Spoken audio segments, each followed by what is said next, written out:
Halo, Om Swastiastu. Perkenalkan, saya Madewi Gunapriya Dharmapatni, dosen pengampu mata kuliah asuhan kehamilan di Poltekkes Kemenkes Denpasar. Hari ini kita akan membahas tentang pemeriksaan fisik pada ibu hamil. Pemeriksaan fisik bertujuan untuk mengetahui perkembangan kesehatan ibu dan janin, serta mengevaluasi hasil pemeriksaan yang telah dilakukan sebelumnya. Pemeriksaan fisik ini dilakukan setelah melakukan anamnese pada ibu hamil.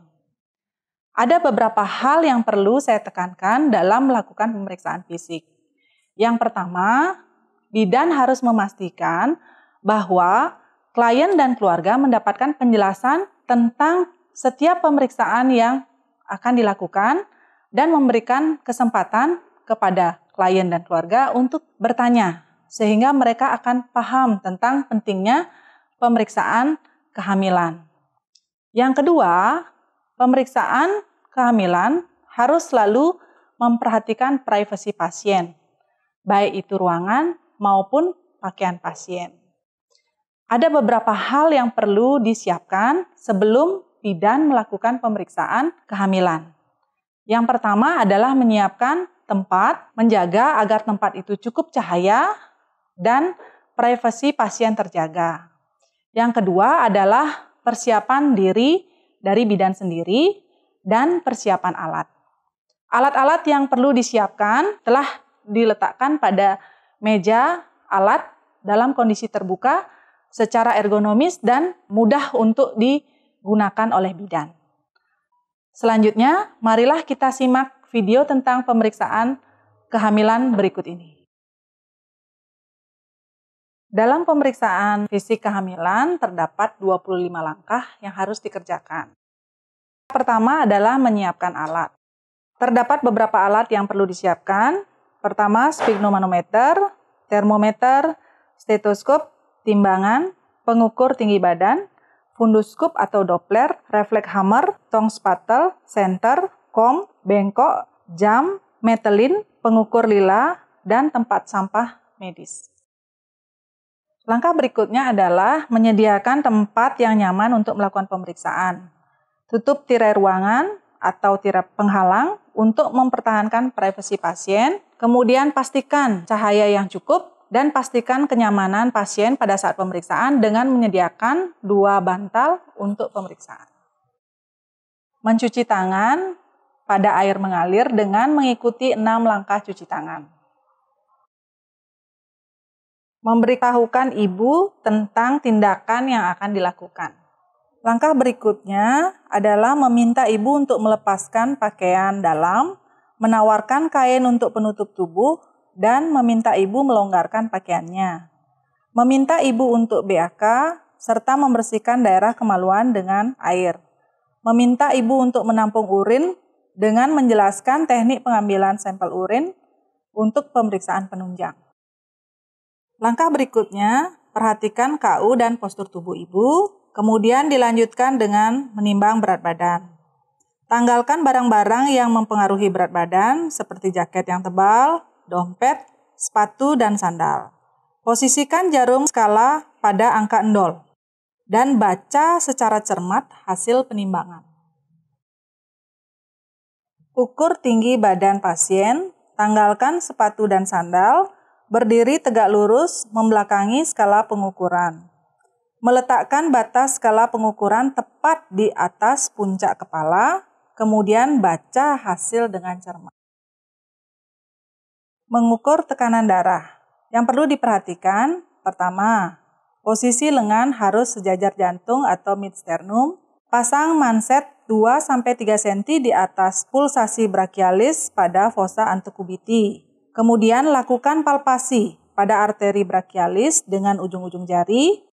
Pasang stetoskop, pompa manset sampai denyut jantung hilang, dan diteruskan pemompaan sampai 30 mmHg di atasnya. Kemudian longgarkan skrup, turunkan perlahan sambil mendengarkan denyut sistolik dan diastolik pasien. Langkah selanjutnya adalah mengukur suhu, nadi, dan respirasi. Yang perlu diperhatikan, sebelum mengukur suhu, pastikan alat dalam kondisi baik. Kemudian saat menghitung nadi, tempatkan 2 jari di atas lekukan radial atau sisi dalam pergelangan klien. Tekan dengan ringan bagian radius. Pada awalnya akan menghilangkan denyut, lalu kurangi tekanan sehingga denyutan akan teraba. Hitunglah selama 1 menit. Dalam menghitung respirasi, melihat gerak naik turunnya dada. 1 gerakan inspirasi, dada naik terangkat, dan 1 gerakan ekspirasi, dada turun. Dihitung sebagai 1 kali pernapasan. Hitunglah pernapasan dalam 1 menit. Langkah selanjutnya adalah melakukan pemeriksaan kepala dan leher. Posisi pasien setengah duduk. Perhatikan warna, distribusi rambut, palpasi pada permukaan kulit kepala untuk mengetahui adanya udim atau tanda keabnormalan. Memeriksa apakah terjadi udim, kloasma pada wajah. Memeriksa warna sklera dan konjungtiva, inspeksi dan palpasi hidung, apakah terdapat keabnormalan. Memeriksa telinga dengan prinsip telinga jauh terlebih dahulu. Perhatikan ada tidaknya kelainan, memeriksa kebersihan mulut dan gigi, lihat adanya karies, serta memeriksa dan meraba leher untuk mengetahui adanya pembesaran kelenjar tiroid, kelenjar limfe, dan bendungan vena jugularis. Selanjutnya dilakukan pemeriksaan payudara dan aksila. Lakukan inspeksi dalam posisi tangan ibu berada di samping pemeriksa. Lihat bentuk ukuran kesimetrisan, puting susu, kebersihan areola, hiperpigmentasi, dan adanya benjolan. Pada saat mengangkat tangan ke atas, perhatikan adanya retraksi. Lakukan palpasi secara simetris dari arah payudara ke aksila untuk mengetahui adanya massa dan pembesaran kelenjar limf. Pemeriksaan abdomen. Lakukan inspeksi, ukuran, bentuk, ada tidaknya luka, bekas operasi, perubahan warna kulit seperti linea dan strie. Lakukan pemeriksaan tinggi fundus dengan teknik McDonald pada usia lebih dari 24 minggu. Pertama, tentukan fundus uteri dengan sedikit menekan pada dinding abdomen. Letakkan metlin pada fundus, telusuri sias sampai di atas simfisis.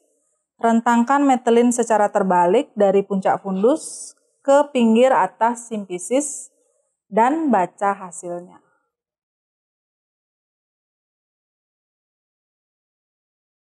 Melakukan palpasi Leopold. Palpasi Leopold mulai dilakukan berdasarkan evidence base adalah pada usia kehamilan 36 minggu. Palpasi Leopold dapat dilakukan lebih awal, pada usia kehamilan 28 minggu apabila TFU ditemukan lebih daripada seharusnya. Palpasi Leopold terdiri dari palpasi Leopold 1, 2, 3, dan 4. Palpasi Leopold 1, 2, dan 3 dilakukan dalam posisi kaki ditekuk dengan ibu tidur terlentang.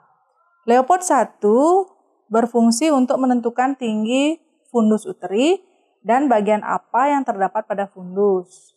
Leopold 2 berfungsi untuk menentukan bagian janin yang terdapat pada kanan kiri uterus.